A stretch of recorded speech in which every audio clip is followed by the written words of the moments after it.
Putin and Biden start high-risk phone calls about Ukraine crisis. With the risk of war looming larger, Russian President Vladimir Putin and U.S. President Joe Biden held a high-stakes telephone call Saturday as a tense world watched and worried that an invasion of Ukraine could begin within days. Before talking to Biden, Putin had a telephone call with French President Emmanuel Macron, who met with him in Moscow earlier in the week to try to resolve the biggest security crisis between Russia and the West since the Cold War.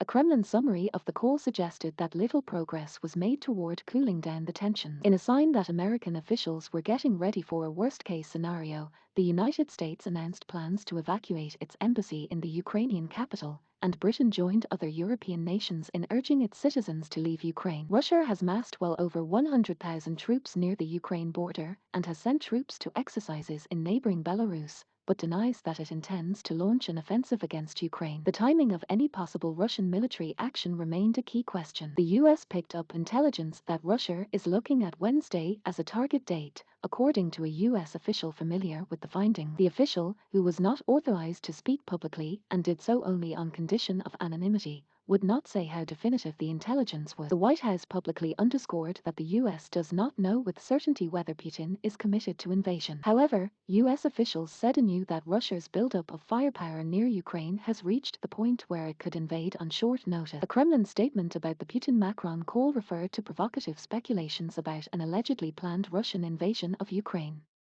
Russia has consistently denied that it plans military action against its neighbor. Putin also complained in the call that the United States and NATO have not responded satisfactorily to Russian demands that Ukraine be prohibited from joining the military alliance and that NATO pull back forces from Eastern Europe. The closely watched call between Biden and Putin began at 11:04 a.m. East, the White House said. Biden conducted the call from Camp David. Biden has said the U.S. military will not enter a war in Ukraine, but he has promised severe economic sanctions against Moscow, in concert with international allies. U.S. Secretary of State Anthony Blinken said he told his Russian counterpart Saturday that further Russian aggression would be met with a resolute, massive, and united transatlantic response.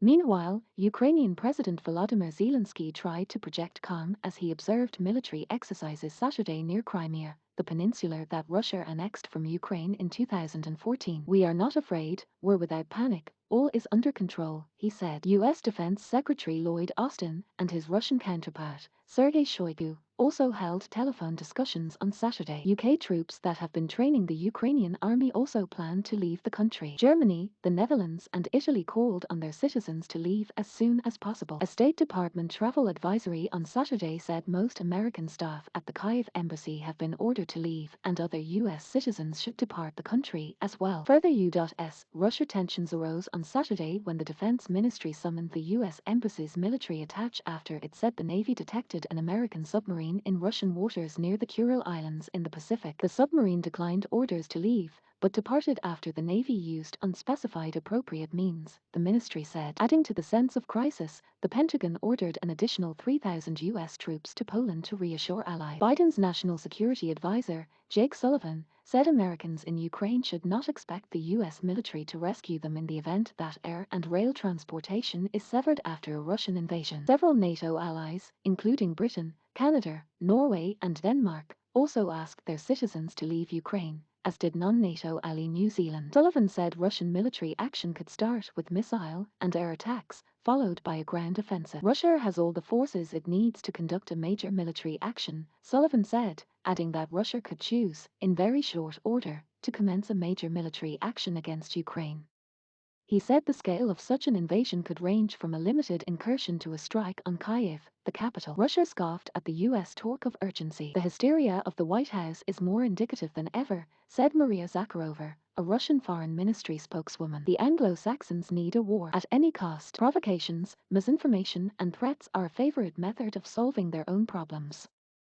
Zakharova said her country had optimized staffing at its own embassy in Kyiv in response to concerns about possible military actions from the Ukrainian side. In addition to the more than 100,000 ground troops that U.S. officials say Russia has assembled along Ukraine's eastern and southern borders, the Russians have deployed missile, air, naval, and special operations forces, as well as supplies to sustain a war. This week, Russia moved 6 amphibious assault ships into the Black Sea, augmenting its capability to land Marines on the coast. Sullivan's stark warning accelerated the projected time frame for a potential invasion, which many analysts had believed was unlikely until after the Winter Olympics in China end on the 20th of February. Sullivan said the combination of a further Russian troop buildup on Ukraine's borders and unspecified intelligence indicators have prompted the administration to warn that war could begin any time. We can't pinpoint the day at this point, and we can't pinpoint the hour, but that is a very distinct possibility, Sullivan said. Biden has bolstered the U.S. military presence in Europe as reassurance to allies on NATO's eastern flank. The 3,000 additional soldiers ordered to Poland come on top of 1,700 who are on their way there. The U.S. Army also is shifting 1,000 soldiers from Germany to Romania,